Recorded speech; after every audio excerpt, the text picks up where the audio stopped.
du jetzt deine Stimme ab? Wenn ja, dann tritt für mich ein, so wie ich für dich eingetreten bin. We have all heard about the bravery and the heart-wrenching struggles of the Allied forces during World War II, but there is one section of the Allied forces that played an equally important role in the Allied forces' victory that does not get enough credit or recognition. I am talking about the Ghost Army of World War II. What made their contribution even more special to the war efforts was that they aided the Allied forces without moving tanks or firing artillery.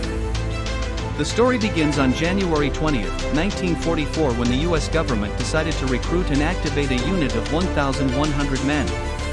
This army unit was termed the 23rd Headquarters Special Troops and was a top-secret unit in the US fleet. Along with a sister unit, it was categorized under the unofficial name of the Ghost Army. However, there was a major twist. Apart from the .50 caliber machine guns, the 23rd didn't carry any major weapons and didn't even employ real soldiers. Yet the Ghost Army was capable of simulating a size of 2 whole divisions or over 30,000 men.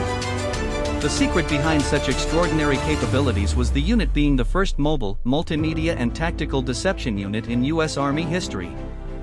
The unit employed a group of artists, engineers, ad men, radio broadcasters, sound experts, actors, architects and set designers, along with some draftees and professional soldiers, to create the perfect illusion of large Allied units ready to take on the rivals. From D-Day to the Battle of the Bulge, the Ghost Army successfully performed over 20 deceptions on the stage of the Second World War between 1944-45. While authentic-looking tanks and vehicles were inflated using gasoline-fueled air compressors, radio specialists sent misleading communications to give the war theatrics a real flavor. Sound engineers also blasted military drill sounds over massive speakers to confuse the rivals. The last operation by the 23rd Headquarters Special Troops was Operation Fearsinn, which was deemed to be its most elaborate hoax. To redirect the attention of the German forces as the 9th Army Unit made their way across the Rhine River, the Ghost Army positioned itself around 10 miles south of the intended position of the incoming US Army and began their ploy.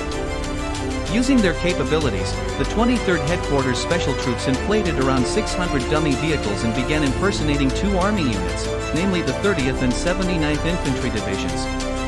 They fabricated radio chatter and bridge construction noises and discussed fake plans in bars to completely spread the message about the supposed US Army buildup. Their plan was successful, and the 9th Army crossed the Rhine River without any major issues. While the German army carried out heavy artillery fire against the 23rd's pretense of artillery fire, no major loss was suffered by the US Army as the damaged rubber equipment was quickly repaired by them. The pretense firing also ensured minimal casualties on both sides. As per military estimates, the Ghost Army saved the lives of between 15,000 and 30,000 American servicemen. The Ghost Army, comprising the 23rd Headquarters Special Troops, along with the 3,133rd Signal Service Company, contributed to the liberation of Europe from the grip of Nazi tyranny and ultimately the Allied forces' victory in the Second World War. However, it didn't get much fame or recognition at the time as it was sworn to secrecy with all its records classified till the late 1990s. After the declassification of the Ghost Army files in the late 1990s, it was only on March 21, 2024 that the 7 remaining members of the 23rd Headquarters Special Troops and the 3,133rd Signal Company Special were recognized with the Congressional Gold Medals for their unique service in conducting deception operations. However, experts have always praised them for their contributions to the war with their performances and art. Thanks for watching.